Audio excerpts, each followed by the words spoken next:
सुप्रभात, नमस्कार, स्वागत है आप सभी का। आप देख रहे हैं सुबह 9 बजे। अगले आधे घंटे में आपके पास होंगी तमाम अहम खबरें। मैं हूं प्रीति सिंह। आइए शुरुआत करते हैं मुख्य समाचारों के साथ।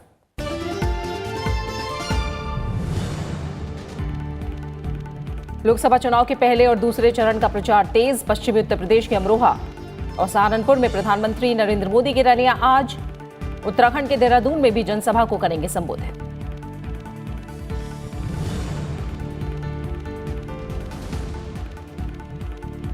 बीजेपी अध्यक्ष अमित शाह आज पूर्वोत्तर में करेंगे प्रचार। अरुणाचल प्रदेश, मणिपुर और असम में रैलियों को करेंगे संबोधित। राहुल गांधी महाराष्ट्र के पुणे, चंद्रपुर और वर्धा में जनसभाएं।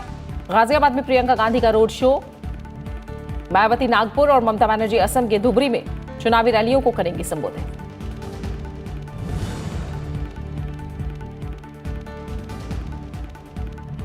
प्रधानमंत्री नरेंद्र मोदी ने की पार्टी के वरिष्ठ नेता लालकृष्ण आडवाणी के ब्लॉग की सराहना। कहा, देश पहले फिर पार्टी और आखिर में स्वयं के पथ प्रदर्शक मंत्र के जरिए सही अर्थों में समझाया बीजेपी का मतलब। बोले, आडवाणी जी जैसे महान लोगों ने पार्टी को किया मजबूत।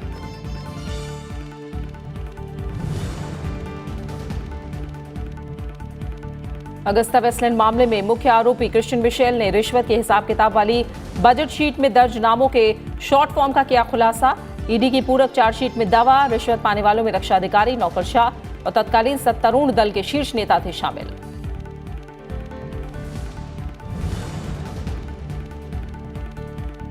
और मलेशिया ओपन बैडमिंटन टूर्नामेंट के पुरुष एकल के क्वार्टर फाइनल में किदाम्बी श्रीकांत चीन के चेन लुंग से आज होगा सामना। दक्षिण कोरियाई खिलाड़ी से हारकर पीवी सिंधु टूर्नामेंट से बाहर।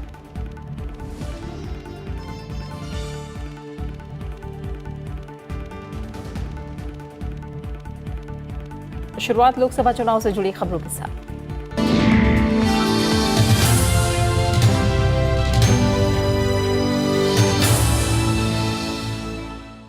लोकसभा चुनाव के तीसरे चरण के लिए 14 राज्यों और केंद्र शासित प्रदेशों की 115 सीटों पर नामांकन का काम पूरा हो गया है। तीसरे चरण के लिए आज नामांकन पत्रों की जांच होगी। नाम वापसी की आखिरी तारीख 8 अप्रैल है। इन सीटों पर 23 अप्रैल को मतदान होगा। 23 अप्रैल को तीसरे चरण में 115 सीटों पर मतदान होगा। इस चरण में गुजरात की 26, केरल की 20, महाराष्ट्र और कर्नाटक की 14 सीटों पर, उत्तर प्रदेश की 10 सीटों पर वोटिंग होनी है। साथ ही छत्तीसगढ़ की 7 सीटें, ओडिशा की 6, पश्चिम बंगाल और बिहार की 5, असम की 4 सीटों पर भी मतदान है। इसके अलावा गोवा की 2, जबकि जम्मू कश्मीर, दादर नागर हवेली और दमन दीव की 1 सीट पर भी मतदान होगा। इस दौर में कई दिग्गज उम्मीदवार चुनाव मैदान में हैं। जिन दिग्गज उम्मीदवारों पर सबकी नजरें हैं उनमें गांधीनगर लोकसभा सीट से बीजेपी अध्यक्ष अमित शाह, वायनाड सीट से कांग्रेस अध्यक्ष राहुल गांधी, ओडिशा के पुरी लोकसभा सीट से संबित पात्रा, उत्तर प्रदेश के रामपुर से जयप्रदा, पश्चिम बंगाल की जंगीपुर लोकसभा सीट से अभिजीत मुखर्जी, मैनपुरी लोकसभा सीट से समाजवादी पार्टी के मुलायम सिंह यादव और पीलीभीत से वरुण गांधी का नाम शामिल है। वहीं ओडिशा विधानसभा के तीसरे चरण की 42 सीटों के लिए भी नामांकन का काम पूरा हो गया और आज नामांकन पत्रों की जांच होगी। ओडिशा में लोकसभा के साथ ही विधानसभा चुनाव भी 4 चरणों में होंगे।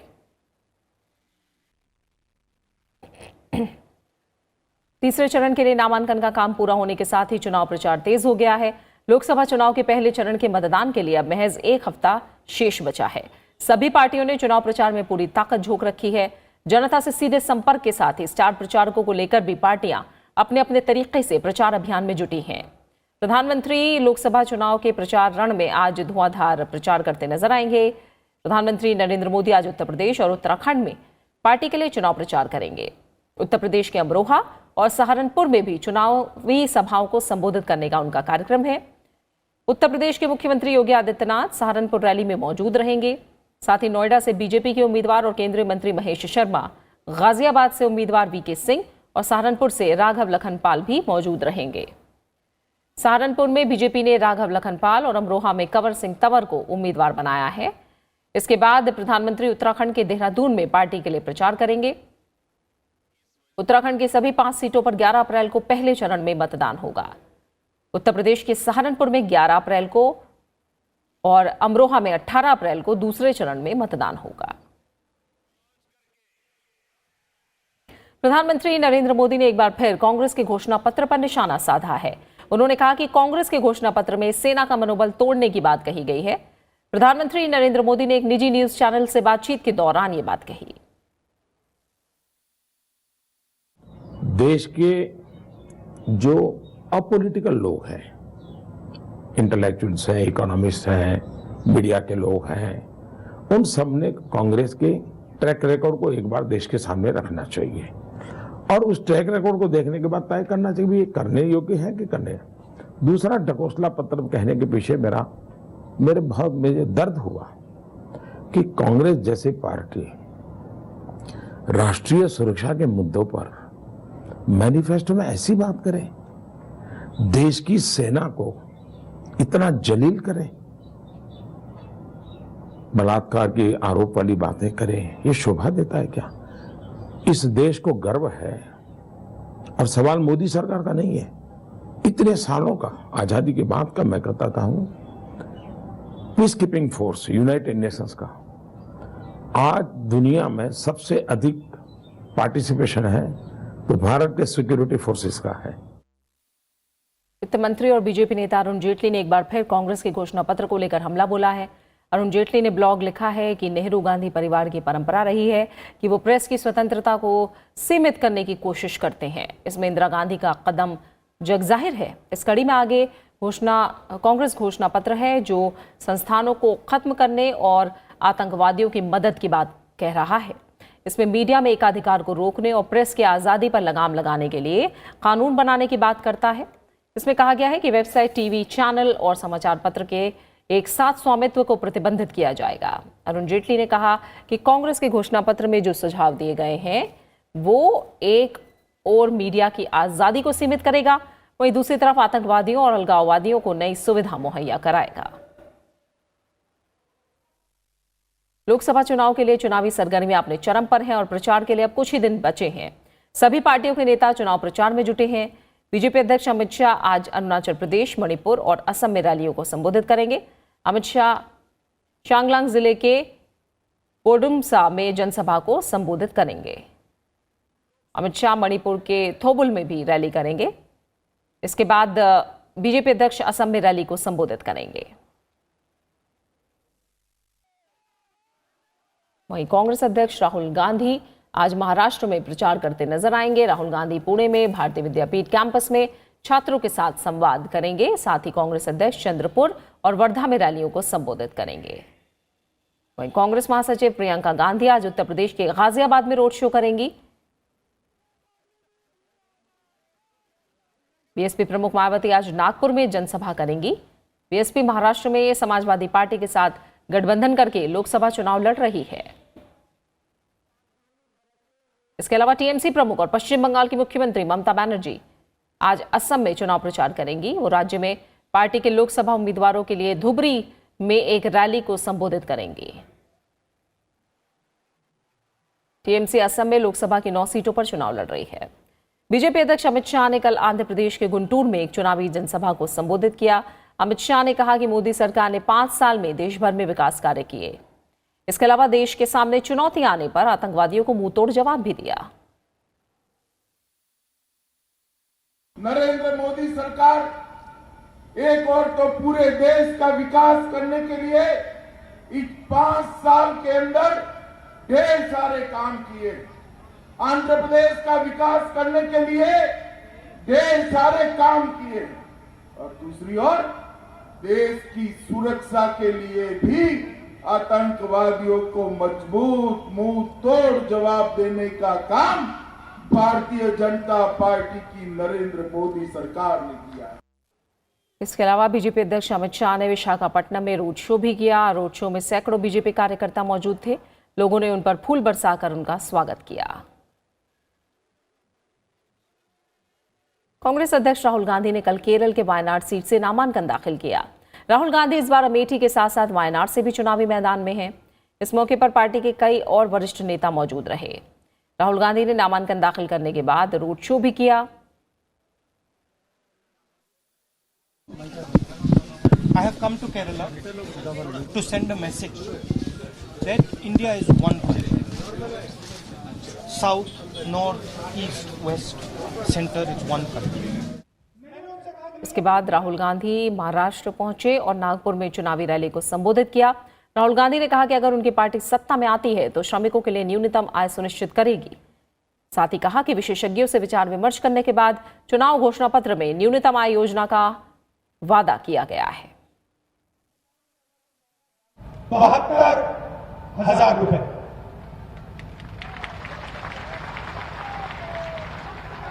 मैं सच्चाई बोलता हूं, मैं आपके साथ लंबा रिश्ता बनाना चाहता हूं। मैं झूठ नहीं बोलूंगा, मुझे कोई इंटरेस्ट नहीं है, क्योंकि झूठ जो होता है वो कुछ ही दिनों में पता लग जाता है। और मैं यहां 2-3 दिन की राजनीति करने नहीं आया। मैं आपके साथ में खड़ा होकर 10, 15, 20 साल काम करना चाहता हूं आपके साथ। कांग्रेस ने लोकसभा चुनाव के लिए एक और लिस्ट जारी कर दी है। इस लिस्ट में मध्य प्रदेश के कई उम्मीदवारों के नाम हैं। खास बात यह है कि मध्य प्रदेश के छिंदवाड़ा से कांग्रेस ने मुख्यमंत्री कमलनाथ के बेटे नकुलनाथ को टिकट दिया है। कमलनाथ अभी तक छिंदवाड़ा से सांसद थे। कमलनाथ छिंदवाड़ा से विधानसभा का चुनाव लड़ेंगे। नकुलनाथ के अलावा अर्जुन सिंह के बेटे अजय सिंह को भी सीधी टिकट से टिकट मिला है। खंडवा से पूर्व प्रदेश अध्यक्ष और विधानसभा चुनाव में शिवराज के मुकाबले उतरने वाले अरुण यादव को टिकट दिया गया है। रीवा लोकसभा सीट से सिद्धार्थ तिवारी को टिकट मिला है। कांग्रेस ने जबलपुर से विवेक तनखा को टिकट दिया है। मध्य प्रदेश की सागर लोकसभा सीट से पार्टी ने प्रभु सिंह ठाकुर को टिकट दिया है। समाजवादी पार्टी से हाल ही में रिश्ता तोड़ने वाले निषाद पार्टी उत्तर प्रदेश में एनडीए के साथ आ गई है। उत्तर प्रदेश में निषाद पार्टी का बीजेपी से गठबंधन हो गया है। गोरखपुर से सांसद प्रवीण निषाद बीजेपी में शामिल हो गए हैं।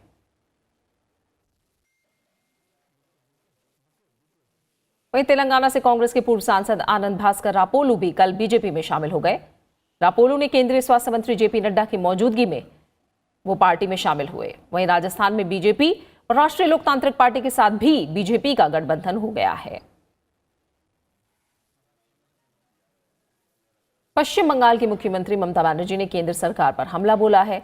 उन्होंने राष्ट्रीय नागरिक रजिस्टर एनआरसी की जोरदार आलोचना की और कहा कि वो बंगाल में एनआरसी की अनुमति कभी नहीं देंगी। टीएमसी प्रमुख ने प्रधानमंत्री पर तानाशाही रवैया अपनाने का आरोप लगाया। उन्होंने कहा कि पिछले चुनाव में बीजेपी ने जो वादे किए थे उन्हें पूरा नहीं किया गया। ममता बनर्जी ने कहा कि बंगाल सरकार ने बांग्लादेश के साथ एन्क्लेव हस्तांतरण के मुद्दे को हल किया है। बुधवार को प्रधानमंत्री नरेंद्र मोदी ने बंगाल में रैली करके ममता बनर्जी को राज्य के विकास में स्पीड ब्रेकर बताया था।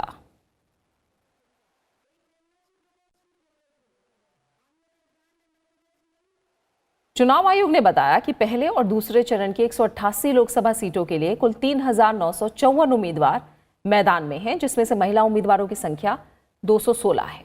चुनाव आयोग के मुताबिक अब तक 1618 करोड़ रुपए की शराब और कई वस्तुएं आचार संहिता के उल्लंघन के मामले में जब्त की जा चुकी हैं। चुनाव आयोग के मुताबिक इन चुनाव में लगभग 18 लाख सर्विस मतदाताओं के लिए ई पोस्टल बैलेट की सुविधा चुनाव आयोग ने मुहैया कराई है। आयोग ने यह भी साफ किया कि तेलंगाना की निजामाबाद लोकसभा सीट पर 185 उम्मीदवारों के खड़े होने की सूरत में भी ईवीएम से चुनाव संपन्न कराए जाएंगे। आयोग के मुताबिक वहां 12 ईवीएम मशीनों का इस्तेमाल होगा जो सिंगल वीवीपैट और कंट्रोल यूनिट से कनेक्ट होंगी। आयोग ने जानकारी दी कि एक बार में 24 ईवीएम मशीनों का इस्तेमाल हो सकता है, जिससे 384 उम्मीदवारों तक के लिए ईवीएम का इस्तेमाल हो सकता है। चुनाव आयोग ने यह भी बताया कि चुनाव का नोटिफिकेशन जारी होने के 10 दिन पहले भी आयोग मतदाता सूची में नाम दर्ज करवा सकते हैं। As a first phase, we are giving the information about what all MCC violation cases have been taken cognizance by the ECI at ECI level from 10th of March, and continuously now you would be seeing the update being made available to you. And it is not only an information, you will be able to download what is the complaint.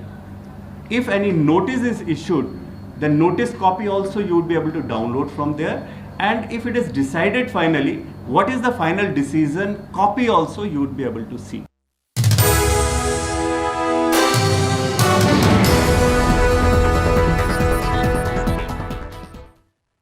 और अब बात चुनाव special की। बिहार के पटना की दोनों लोकसभा सीटों पर एनडीए और महागठबंधन के बीच कड़ा मुकाबला है, लेकिन यहां आरजेडी को पार्टी के भीतर की गुटबाजी का सामना करना पड़ रहा है। उम्मीदवारों के नामों को लेकर भी कार्यकर्ताओं में असहजता है। बिहार की राजधानी पटना में लोकसभा की 2 सीटें हैं, पटना साहिब और पाटलिपुत्र। पटना साहिब शहरी सीट है, इसमें 6 विधानसभा सीटें आती हैं। करीब 21 लाख मतदाताओं में ओबीसी और कायस्थ वोटर की बड़ी आबादी है। बीजेपी ने इस बार यहां से शत्रुघ्न सिन्हा का टिकट काटकर रविशंकर प्रसाद को मैदान में उतारा है। वहीं माना जा रहा है कि शत्रुघ्न सिन्हा कांग्रेस में शामिल होकर यहां से महागठबंधन के उम्मीदवार हो सकते हैं। रविशंकर प्रसाद पिछले कई सालों से पटना में सक्रिय हैं। वादा करते हैं उसे पूरा किए हैं और 22 तक की पूरा करेंगे, बस इसको दीजिए, हम सहमत हैं। पढ़ने के लिए एजुकेशन लोन दिए हैं 4 लाख रुपया, जो हम लिए हैं। कोई नहीं है कि जो दिया है। बहुत जो लाइट गांव में रहता है कि कभी कटबे नहीं करता है। रोड ऐसा बनाए हैं कि गाड़ी एकदम आराम से चल जाता है। किसी भी कीमत पर शत्रुघ्न सिन्हा को एक कमजोर उम्मीदवार नहीं माना जाना चाहिए। जो बीजेपी के कट्टर समर्थक हैं, जिनकी संख्या पटना शहर में काफी है, पटना में भाजपा का बड़ा मजबूत संगठन है, तो इसका उनको घाटा होगा, क्योंकि वह जो कट्टर समर्थक है वो इनको वोट नहीं करेंगे। दूसरी तरफ पिछड़े वर्गों में खास तौर से सरकार विरोधी, केंद्र सरकार विरोधी एक भावना है और ये भावना उनके पक्ष में काम करेगी। दूसरी सीट पाटलिपुत्र पर भी हाई प्रोफाइल मुकाबला है। यहां से केंद्रीय मंत्री और बीजेपी के उम्मीदवार रामकृपाल यादव मैदान में हैं। उनका मुकाबला आरजेडी के अध्यक्ष लालू प्रसाद यादव की बेटी मीसा भारती से है। अब कला है तो सब सामने ही देख ही रहे हैं। हम इस सब पे टीका टिप्पणी नहीं करेंगे। दोनों बच्चे हैं हमारे सामने। यादव पूरी तरह आरजेडी के साथ है। ये बिल्कुल बेबुनियाद है, पूरी तरह डिवीजन है। अब वो रिजल्ट बताएगा। पाटलिपुत्र में 6 विधानसभा सीट शामिल हैं। इसमें पटना शहर से सटे इलाके आते हैं, जिसमें 17 लाख वोटरों में बड़ी आबादी यादवों की है। पटना में आईआईटी, एम्स, ईएसआई हॉस्पिटल समेत कई विकास कार्यों का फायदा बीजेपी को मिल सकता है। रामकृपाल जी एक बहुत मजबूत उम्मीदवार हैं और इसमें कोई शक नहीं है कि उनको हराना आसान नहीं होगा, और खासतौर से इस जो विकास में उसका लाभ भी उनको मिलेगा। फिर भी पिछले चुनाव के मुकाबले में मीसा भारती की स्थिति ज्यादा अनुकूल है। मीसा भारती को सीपीआई एमएल के महागठबंधन में शामिल होने का फायदा मिल सकता है। आरजेडी ने तालमेल में सीपीआई एमएल को आरा सीट दी है। अखिलेश सुमन, राज्यसभा टीवी। बीजेपी के उत्तराखंड प्रभारी और केंद्रीय मंत्री थावरचंद गहलोत ने केंद्र में एक बार फिर नरेंद्र मोदी की सरकार बनने का दावा किया है। उन्होंने कहा कि पिछले 5 साल में समाज के हर वर्ग के लिए विकास के काम किए गए हैं। राज्यसभा टीवी से खास बातचीत में उत्तराखंड के बीजेपी प्रभारी थावरचंद गहलोत ने राज्य में फिर से 5 सीटें जीतने का दावा भी किया। सर, आप घूम रहे हैं, क्या क्या मुख्य मुद्दे हैं जो उत्तराखंड में आपको दिखाई दे रहे हैं? देखो, उत्तराखंड में नरेंद्र मोदी जी की सरकार बनने के बाद और यहाँ त्रिवेंद्र सिंह जी रावत की सरकार बनने के बाद तेज गति से चहुमुखी विकास हुआ है। देश के साथ साथ उत्तराखंड ने भी विकास की गति को आगे बढ़ाने में सफलता प्राप्त की है। सारे देश का माहौल नरेंद्र मोदी जी को फिर से प्रधानमंत्री बनाने के पक्ष में है। उत्तराखंड में भी वैसा ही वातावरण है। 5 लोकसभा क्षेत्र उत्तराखंड की भारतीय जनता पार्टी जीतेगी। पूर्व सैनिकों का ये गढ़ कहा जाता है सर, उनके लिए सरकार की तरफ से किए गए कामकाज के बारे में आप सैनिकों और पूर्व सैनिकों और उनके परिवारों के लिए नरेंद्र मोदी जी ने ऐतिहासिक कार्य योजना बना करके सफलता प्राप्त की है। विशेषकर 1 रैंक 1 पेंशन, और उसका लाभ 90% से अधिक सैनिक परिवारों को मिल रहा है। इसके कारण सेना भारतीय जनता पार्टी के अनुकूल दिखाई दे रही है। सेना के परिवार के लोग भी भारतीय जनता पार्टी के अनुकूल दिखाई दे रहे हैं। ये हैं थावरचंद गहलोत जी, जिनका कहना है कि देश में जिस तरीके का माहौल बना है वो बीजेपी के पक्ष में है। हरिद्वार से कैमरामैन प्रशांतों के साथ रविंद्र सिंह शोराण, राज्यसभा टीवी।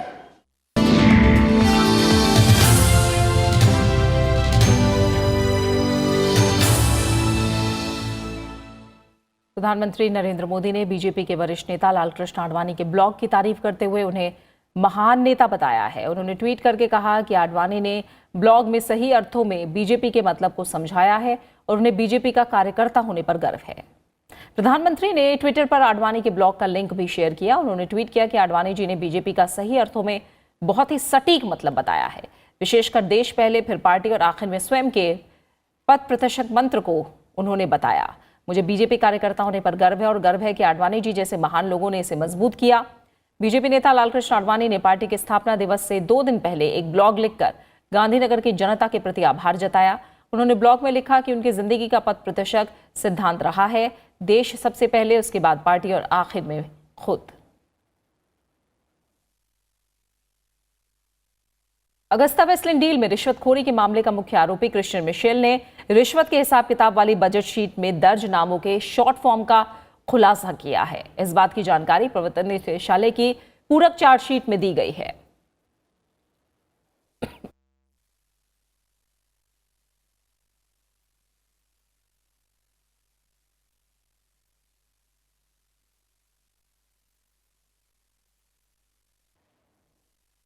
पूरक चार्जशीट में कहा गया है कि एपी का मतलब कांग्रेस के एक प्रमुख नेता से है।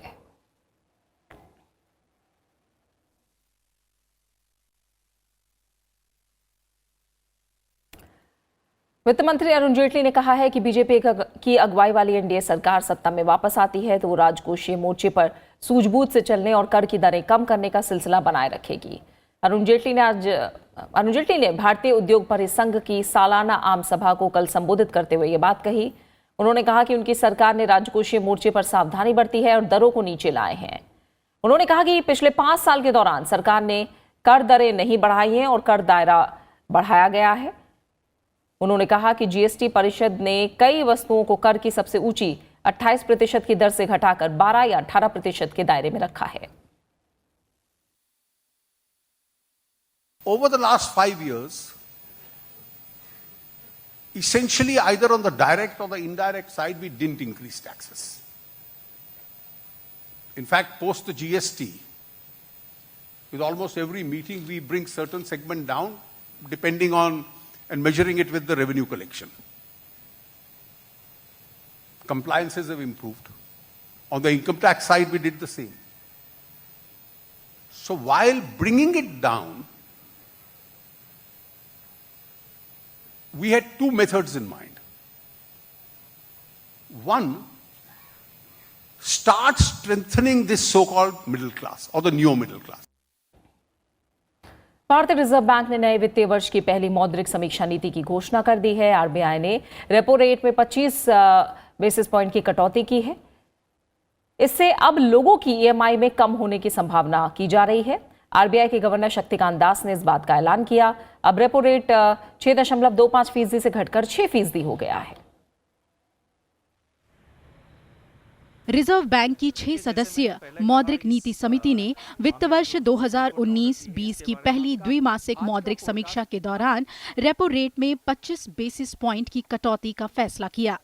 इसके साथ ही अब रेपो रेट 6.25% से घटकर 6% हो गया। रेपो रेट ब्याज की वो दर होती है जिस पर रिजर्व बैंक बैंकों को फंड मुहैया कराता है। चूंकि रेपो रेट घटने से बैंकों को आरबीआई से सस्ती फंडिंग प्राप्त हो सकेगी, इसलिए बैंक भी अब कम ब्याज दर पर कर्ज दे पाएंगे। आरबीआई ने इससे पहले फरवरी में रेपो रेट में 25 बेसिस पॉइंट की कटौती की थी। And in its meeting today, it voted by a 4:2 majority to reduce the policy repo rate by 25 basis points and to maintain a neutral stance of monetary policy by a 5:1 majority. Turning to domestic developments, the MPC observed that the Central Statistics Office CSO has pegged India's real gross domestic product GDP growth at 7% for 2018-19, down from 7.2% in its first advance estimates. MPC ने उम्मीद के मुताबिक नीतिगत रुख को तटस्थ पर बरकरार रखा है। साथ ही वित्त वर्ष 2019 के लिए जीडीपी विकास दर अनुमान को 7.4% से घटाकर 7.2% कर दिया गया है। रिजर्व बैंक ने चालू वित्त वर्ष की चौथी तिमाही के लिए महंगाई दर के अनुमान को घटाकर 2.4% कर दिया है। GDP growth for 1920 is projected at 7.2%, 6.8 to 7.1% in H1 of 1920 and 7.3 to 7.4% in H2, with risks evenly balanced. Beyond the near term, the MPC assessed that the short-term outlook for food and fuel inflation remains benign, although there is some uncertainty around the prospects for the monsoon and seasonal reversals in the prices of some items. आर्थिक विश्लेषकों की बात करें या फिर credit rating एजेंसियों की, उनका कहना है कि इस समय महंगाई की दर काबू में है, इसलिए ये ब्याज दर में कटौती के लिए उपयुक्त समय है। Bureau report, Rajya Sabha TV. Kartarpur corridor को लेकर पाकिस्तान की ओर से किसी प्रकार की प्रतिक्रिया नहीं आने पर भारत ने बैठक को स्थगित कर दिया है। विदेश मंत्रालय के प्रवक्ता रवीश कुमार ने कहा है कि कुछ ऐसी बातें सामने आई हैं जिनके बारे में हमने पाकिस्तान से स्पष्टीकरण मांगा है। पाकिस्तान ने अभी तक उनका कोई जवाब नहीं दिया है। रवीश कुमार ने कहा कि हमने उन रिपोर्ट पर भी अपनी चिंता जाहिर की थी जिनमें कहा गया था कि पाकिस्तान द्वारा विवादास्पद तत्वों को एक समिति में नियुक्त किया गया था जिसे करतारपुर गलियारे से जोड़ा जाना था, इसलिए हमने बैठक को स्थगित कर दिया। रवीश कुमार ने कहा है कि ये याद रखना जरूरी है कि हम लोगों की आकांक्षाओं को पूरा करने के लिए प्रतिबद्ध हैं, जैसे कि भारतीय श्रद्धालु कॉरिडोर का प्रयोग करके करतारपुर साहिब की यात्रा करें। We had also shared our concerns on reports that controversial elements, they have been appointed by Pakistan to a committee which was to be associated with Kartarpur corridor. We are yet to receive a response from Pakistan, and therefore that was the reason why we decided to postpone the meeting. You are aware that we have offered to hold the technical level discussions to finalize other aspects of the corridor, and as and when Pakistan responds to that offer, that the technical level talks will take place. अपनी भाषाओं से ही आएगा सुशासन शीर्षक से उपराष्ट्रपति M Venkaiah Naidu ने आज अखबार में लेख लिखा है। उन्होंने लिखा कि भाषा पीढ़ी दर पीढ़ी संस्कारों, ज्ञान और विश्व बोध की संवाहक है। देश में 19,500 से ज्यादा भाषाएं और बोलियां हैं। हालांकि 97% जनता 22 अनुसूचित भाषाओं में से ही कोई भाषा बोलती है। उपराष्ट्रपति ने लिखा कि आधुनिक भारतीय भाषाओं का जन्म हमारी प्राचीन शास्त्रीय भाषाओं से ही हुआ है। हमारी प्राचीन भाषाओं की एक समृद्ध साहित्यिक परंपरा रही है, विशेषकर उन प्राचीन भाषाओं की जो भारत सरकार द्वारा प्राचीन शास्त्रीय भाषा के रूप में स्वीकार की गई हैं।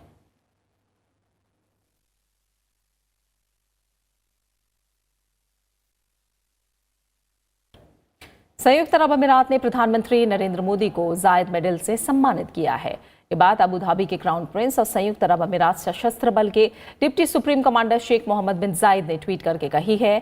उन्होंने ट्वीट करके कहा कि भारत के साथ हमारे ऐतिहासिक और रणनीतिक संबंध हैं। मेरे प्रिय मित्र प्रधानमंत्री नरेंद्र मोदी की निर्णायक भूमिका से इस रिश्ते को और बढ़ावा मिला है। जायद मेडल से सम्मानित किए जाने को लेकर प्रधानमंत्री नरेंद्र मोदी ने भी ट्वीट करके शेख मोहम्मद बिन जायद का शुक्रिया अदा किया। उन्होंने ट्वीट में लिखा कि मैं इस पुरस्कार में पूरी विनम्रता के साथ इसे स्वीकार करता हूं। आपके दूरदर्शी नेतृत्व में हमारे रणनीतिक संबंध नई ऊंचाइयों पर पहुंच चुके हैं। ये दोस्ती हमारे लोगों की शांति और समृद्धि में योगदान दे रही है। खेल की दुनिया की अहम खबर, Kidambi Srikanth Malaysia Open badminton tournament के क्वार्टर फाइनल में पहुंच गए हैं। महिला एकल में पीवी सिंधु को हार का सामना करना पड़ा है। किदाम्बी श्रीकांत ने कल खेले गए मुकाबले में थाईलैंड की खोसित फेत परदाब को 21-11, 21-15 से मात दी। आज श्रीकांत का सामना चीन के चेन लोंग से होगा। श्रीकांत इस टूर्नामेंट में एकमात्र भारतीय खिलाड़ी बचे हैं। पीवी सिंधु महिला एकल में हार कर टूर्नामेंट से बाहर हो गई हैं। सुंग जी ह्यून ने सिंधु को 21-18, 21-7 से हराया। मिक्स डबल्स में प्रणव जेरी चोपड़ा और एन सिक्की रेड्डी की जोड़ी हारकर प्रतियोगिता से बाहर हो गई है। बात खास शख्सियत की, स्वतंत्रता सेनानी और पूर्व उप प्रधानमंत्री बाबू जगजीवन राम की आज जयंती है।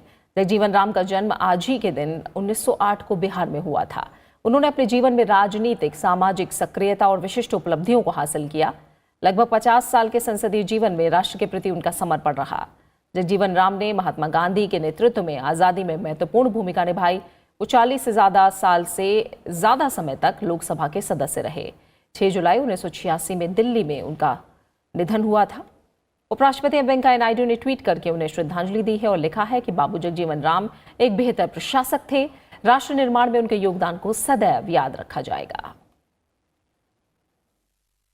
और इसी के साथ फिलहाल सुबह 9 बजे की खबरों में इतना ही। ब्रेक के बाद विशेष में देखिए मॉनसून पर अल नीनो का साया। नमस्कार।